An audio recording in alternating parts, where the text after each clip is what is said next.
அப்போது சொல்கிறாங்க, இது மாதிரி என் பையனுக்கு ஒரு நல்ல இடத்துல பெண் வேணும் அப்படின்னு சொல்கிறாங்க. பையனோட ஜாதகம், ஃபோட்டோ, மற்ற டீட்டெயில்ஸ் எல்லாத்தையும் அவங்கள்ட்ட ஷேர் பண்ணுறாங்க. அந்த அம்மாவும் வாங்கிக்கிட்டு,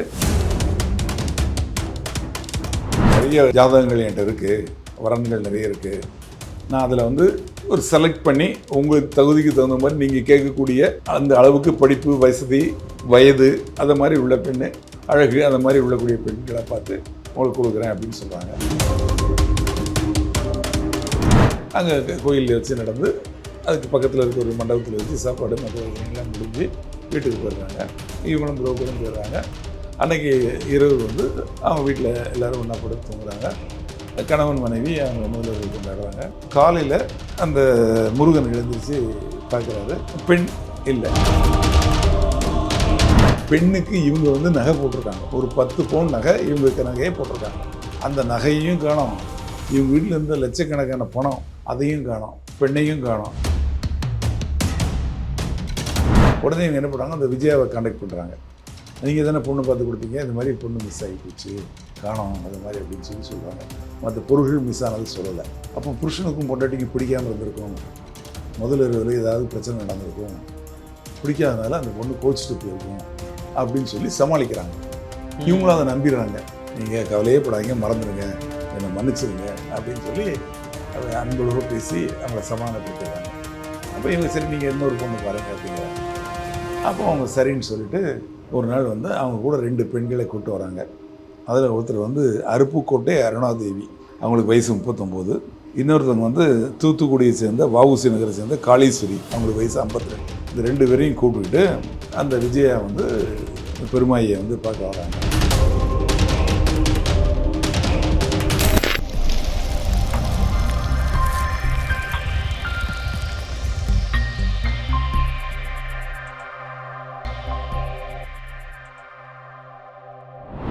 வாய்ஸ் ஆஃப் லா நேயர்களுக்கு வணக்கம். இன்றைய நேர்காணலில் நம்முடன் இணைந்திருப்பவர் ரிட்டையர்டு ஏசிபி ராஜாராம் அவர்கள். வணக்கம் சார். சார், மதுரை மாவட்டம் உசிலம்பட்டியில் வந்து போலி திருமணம் செய்ததா கைது பண்ணியிருக்காங்க சார். அந்த கேஸ் கொஞ்சம் டீட்டெயிலாக சொல்லுங்கள் சார். அதாவது போலி திருமணம் இல்லை, அதாவது திருமண மோசடி நடந்தது. வந்து போலி திருமணம் இல்லை, திருமணம் பக்காவாக தான் நடந்தது. ஆனால் அதில் மோசடி பண்ணியிருக்காங்க. என்னென்னா, உசிலம்பட்டியில் பூதிப்புரம் அப்படின்னு ஒரு இடம் இருக்குது. அந்த பூதிப்புரத்தில் வந்து பெருமாயி அப்படின்னு சொல்லிட்டு ஒரு அம்மா இருக்காங்க. அவங்களுக்கு வயசு 58. அவங்களுக்கு கடைக்குட்டி பையன் வந்து முருகன். அந்த முருகனுக்கு திருமணம், மற்றவங்களுக்கெல்லாம் திருமணம் பண்ணிட்டாங்க. அந்த முருகனுக்கு திருமணம் பண்ணி வச்சா நம்மளோட பிரச்சனைகள்லாம் முடிஞ்சுது, நம்மளோட கடமைகள் முடிஞ்சுது அப்படின்னு அவங்க நினைக்கிறாங்க. பல இடங்களில் பெண் கேட்குறாங்க, முயற்சி பண்ணுறாங்க. ஆனால் முடிவடையில், திருமணம் வந்து கூடி வரல. இந்த சமயத்தில் வந்து பெண் அந்த மாதிரி கல்யாண புரோக்கர் இருக்காங்க இல்லையா, அவங்ககிட்டையும் சொல்லி வைக்கிறாங்க. கல்யாண புரோக்கர்கள் வந்து என்ன பண்ணுறாங்க, அவங்களுக்கு ஒரு லிங்க் இருக்குது தமிழ்நாடு முழுக்கும். அவங்க கன்னியாகுமரியில் ஒருத்தர்கிட்ட நீங்கள் அப்ரோச் பண்ணிங்கன்னா, அவர் சென்னை வரைக்கும் உள்ள எல்லா புரோக்கரும் அவங்களுக்குள்ள ஒரு அசோசியேஷன் இருக்குது, அவங்களுக்குள்ள ஒரு லிங்க் இருக்குது. அந்த வகையில் ஒரு விஜயா அப்படின்னு சொல்லிட்டு பொள்ளாச்சியை சேர்ந்த ஒரு திருமண புரோக்கர், அவங்களோட அறிமுகம் கிடைக்கிது. அவங்க வந்து இவங்களை கான்டாக்ட் பண்ணுறாங்க, இவங்களும் அவங்கள கான்டாக்ட் பண்ணி பேசுகிறாங்க. அப்போது சொல்கிறாங்க, இது மாதிரி என் பையனுக்கு ஒரு நல்ல இடத்துல பெண் வேணும் அப்படின்னு சொல்கிறாங்க. பையனோட ஜாதகம், ஃபோட்டோ, மற்ற டீட்டெயில்ஸ் எல்லாத்தையும் அவங்கள்ட்ட ஷேர் பண்ணுறாங்க.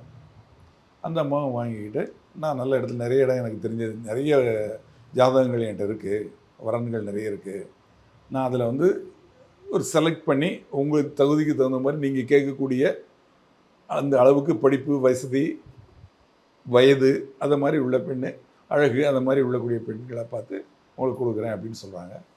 கடைசியில் வந்து பார்த்து ஒரு வாரம் கழித்து அவங்களே வந்து ஒரு ஃபோட்டோ ஜாதகத்தை எடுத்துகிட்டு வராங்க. எடுத்துகிட்டு வந்து, இந்த பெண்ணு வந்து திருப்பூரில் இருக்காங்க, இவங்களை வந்து உங்களுக்கு பிடிச்சிருக்கா பாருங்கள், ஜாதகம் பொருத்தமாக இருக்குது அப்படின்னு சொல்லி அந்த ஃபோட்டோவை காட்டுறாங்க. ஒரு ஜாதகத்தையும் கொடுக்குறாங்க. அந்த ஃபோட்டோவை பார்த்த உடனே இந்த அம்மாவுக்கு, பெருமாயிக்கு பிடிச்சி போகுது. முருகன்ட்டையும் கேட்குறாங்க, அவரும் பிடிச்சிருங்கிறாங்க. அப்புறம் அவங்க ஜாதகத்தை ஜோசியத்தை போய் பார்க்குறாங்க, எல்லாம் சரியாக இருக்குது அப்படின்னு சொல்லி சொல்கிறாங்க. அதன் பேரில் கல்யாணம் வந்து ஒரு குறிப்பிட்ட டேட்டு ஃபிக்ஸ் பண்ணி கல்யாணமும் நடக்க போகுது. அந்த கல்யாணம் நடக்கிற அன்றைக்கி காலையில் இந்த அம்மாவும் கல்யாணத்துக்கு வராங்க. யார்? இந்த புரோக்கர் விஜயாவும் வராங்க. இவங்க வந்து முதல்ல இந்த சம்பந்தம் பார்த்து கொடுக்குறதுக்கு எனக்கு 1,30,30,000 ரூபா நீங்கள் கமிஷனாக கொடுக்கணும் அப்படின்னு ஆரம்பத்திலேயே கேட்குறாங்க அவங்ககிட்ட. அதுக்கு இந்த பெருமாயையும் ஒத்துக்கிறாங்க. பரவாயில்ல, நீங்கள் வந்து நல்ல இடத்துல சம்பந்தம் எனக்கு பார்த்து கொடுத்தீங்கன்னா, திருப்திகரமாக பண்ணி கொடுத்தீங்கன்னா, கல்யாணம் முடிச்சு கொடுத்தீங்கன்னா, என்னைக்கு கல்யாணம் முடிக்குதோ அன்றைக்கி நான் 1,30,30,000 ரூபா உங்களுக்கு கொடுத்துட்றேன் அப்படிங்கிறாங்க. அதுபடி கல்யாணத்தன்னைக்கு அவங்க வராங்க, கல்யாணத்தில் கலந்துக்கிறாங்க. கல்யாணம் முடிஞ்சவொன்னே அவங்கள்ட்ட 1,30,30,000 ரூபாய் பணத்தை இவங்ககிட்ட கேட்டு வாங்கிடுறாங்க. அப்புறம் எனக்கு வேற ஒரு இடத்துல ஒரு வேலை இருக்குது அப்படின்னு சொல்லிட்டு அவங்க கிளம்பி போயிடுறாங்க. அதுக்கப்புறம் கல்யாணம் முடிஞ்சு சொந்தக்காரங்க எல்லாம் வந்திருந்தவங்கெல்லாம் போயிட்டாங்க. போனதுக்கப்புறம் பெண், கல்யாணமான அந்த கணவன், அப்புறம் இவங்க குடும்பத்தை சேர்ந்தவங்க எல்லோரும் வந்து அவங்க வீட்டுக்கு போயிடுறாங்க. கல்யாணம் ஒரு பொதுவான இடத்துல வந்து நடக்குது. அங்கே கோயிலில் வச்சு நடந்து, அதுக்கு பக்கத்தில் இருக்க ஒரு மண்டபத்தில் வச்சு சாப்பாடு மற்ற விஷயங்கள்லாம் முடிஞ்சு வீட்டுக்கு போயிடுறாங்க. இவங்களும் புரோக்கரும் போயிடுறாங்க. அன்றைக்கி இரவு வந்து அவங்க வீட்டில் எல்லோரும் ஒன்றா படுத்து தூங்குறாங்க. கணவன் மனைவி அவங்க முதலிரவு கொண்டாடுறாங்க. காலையில் அந்த முருகன் எழுந்திரிச்சு பார்க்குறாரு, பெண் இல்லை. சரி, பாத்ரூம் எங்கேயாவது போயிருப்பாங்க அப்படின்னு சொல்லிட்டு அப்புறம் காலையில் எழுந்திரிச்சு வீட்டில் வந்து பார்த்தாச்சுன்னா வெளியே இருப்பாங்க அப்படின்னு தேடி பார்த்தா அவங்கள காணோம். அதுக்கப்புறம் அவங்க அம்மா மற்றவங்களாம் நினச்சிருக்காங்க, சரி அவங்க உள் ரூமில் இருக்காங்க போல இருக்குது அப்படின்னு நினச்சிருக்காங்க. அப்புறம் கொஞ்சம் நேரத்துக்கு அப்புறம் இவங்களும் அவங்கள தேடுறாங்க, அவங்களும் தேடுறாங்கன்னா பார்த்தா ஆளை காணோம். ஐயோ, பொண்ணு காணோம் அப்படின்னு சொல்லிட்டு என்ன ஏதுன்னு பார்க்குறாங்க. பெண்ணுக்கு இவங்க வந்து நகை போட்டிருக்காங்க. ஒரு 10 பவுன் நகை இவங்களுக்கு நகையே போட்டிருக்காங்க. அந்த நகையையும் காணோம். இவங்க வீட்டில் இருந்த லட்சக்கணக்கான பணம், ஒரு 2 லட்ச ரூபா பணம் கேஷ் இருந்திருக்கு, அதையும் காணோம். பெண்ணையும் காணோம்.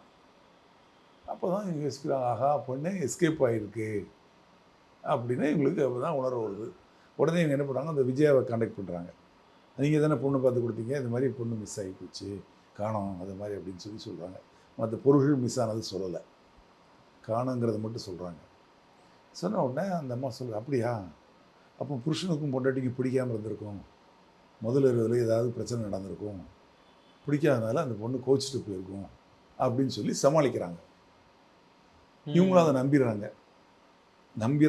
நம்பி அவங்ககிட்ட சொன்ன உடனே அவங்க என்ன சொல்கிறாங்க, நீங்கள் வருத்தப்படாதீங்க, இது ஃபெயிலியர் ஆயிடுச்சு இந்த கல்யாணம், நான் வேற ஒரு பொண்ணு பார்த்து இவருக்கு நான் கட்டி வைக்கிறேன், நீங்கள் கவலையே படாதீங்க, மறந்துடுங்க, என்னை மன்னிச்சிருங்க அப்படின்னு சொல்லி அன்பொழுக பேசி அவங்கள சமாதானப்படுத்திடுறாங்க. அப்போ இவங்க சரி நீங்கள் இன்னொரு பொண்ணு பாருங்கள் அப்படிங்கிறாங்க. அப்போ அவங்க சரின்னு சொல்லிவிட்டு பொண்ணை பார்த்துருக்குன்னு சொல்லி ஒரு நாள் வந்து அவங்க கூட 2 பெண்களை கூப்பிட்டு வராங்க. அதில் ஒருத்தர் வந்து அருப்புக்கோட்டை அருணாதேவி, அவங்களுக்கு வயசு 39. இன்னொருத்தவங்க வந்து தூத்துக்குடியை சேர்ந்த வஉசி நகரை சேர்ந்த காளீஸ்வரி, அவங்களுக்கு வயசு 52. இந்த 2 பேரையும் கூப்பிட்டுக்கிட்டு அந்த விஜயா வந்து பெருமாயை வந்து பார்க்க வராங்க. அப்போது பெருமாயிக்கிட்ட அவங்க சொல்கிறாங்க, இந்த அருணாதேவிங்கிற இந்த பெண் இருக்கு 39 வயசு, இவங்க தான் கல்யாண பெண்ணு, இவங்க அருப்புக்கோட்டையை சேர்ந்தவங்க, உங்களுக்கு பிடிச்சிருக்குதா, உங்கள் பையனுக்கு திருமணம் பண்ணி வச்சிடலாமா அப்படின்னு கேட்குறாங்க. இந்த அம்மாவும் பார்க்குறாங்க, சரி அப்படிங்கிற ஒரு முடிவுக்கு வந்துடுறாங்க. இருந்தாலும் அவங்களுக்கு மனசில் உள்ளே வந்து ஒரு சந்தேகம் இருந்துக்கிட்டே இருக்குது.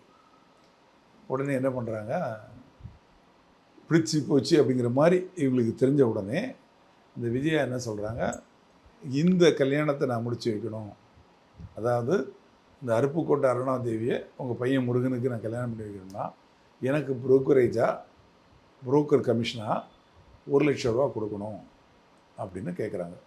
2வது திருமணத்துக்கும் மறுபடியும் அமௌண்ட் ஆமாம் கேட்குறாங்க. முதல்ல ஏற்கனவே 1,30 வாங்கிட்டாங்க, இப்போவும் திருப்பி 1 கேட்குறாங்க.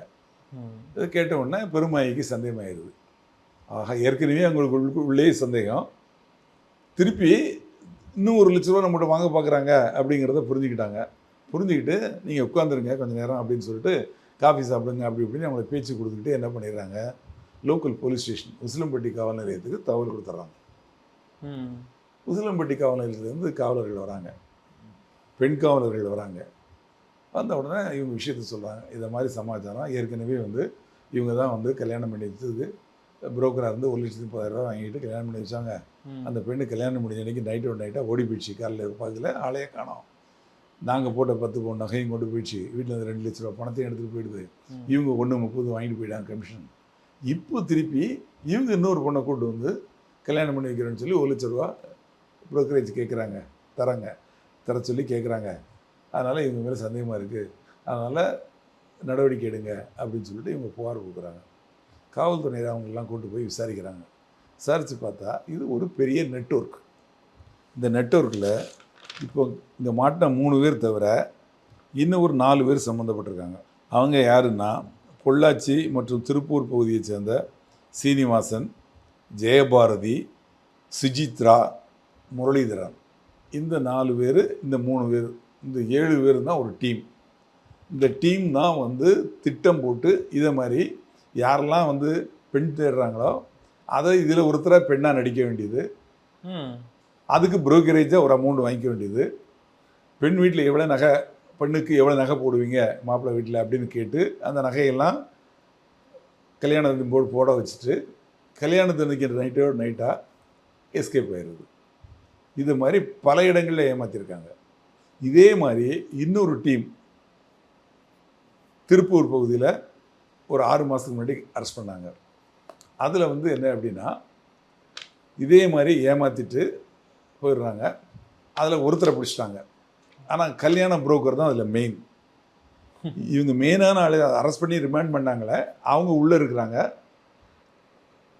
ஆனால் அந்த புரோக்கர் கிடைக்காதனால, அந்த குறிப்பிட்ட நாட்குள்ளே சார்ஜ் ஷீட் போடாதனால இவங்கள ஜாமீனில் விட்டாங்க. இவங்க ஜாமீனில் வந்ததுக்கப்புறம் இவங்கள ஃபாலோ பண்ணுறாங்க. இவங்கள ஃபாலோ பண்ணி இவங்க அந்த புரோக்கர்கிட்ட கான்டாக்ட் பண்ணதை வச்சு புரோக்கர் எங்கே இருக்காங்க தெரிஞ்சு அவங்கள அரெஸ்ட் பண்ணி ரிமாண்ட் பண்ணாங்க. இப்போ இது அதே மேற்கு மாவட்டத்தை சேர்ந்த இன்னொரு கும்பல் இதை மாதிரி நடக்குது.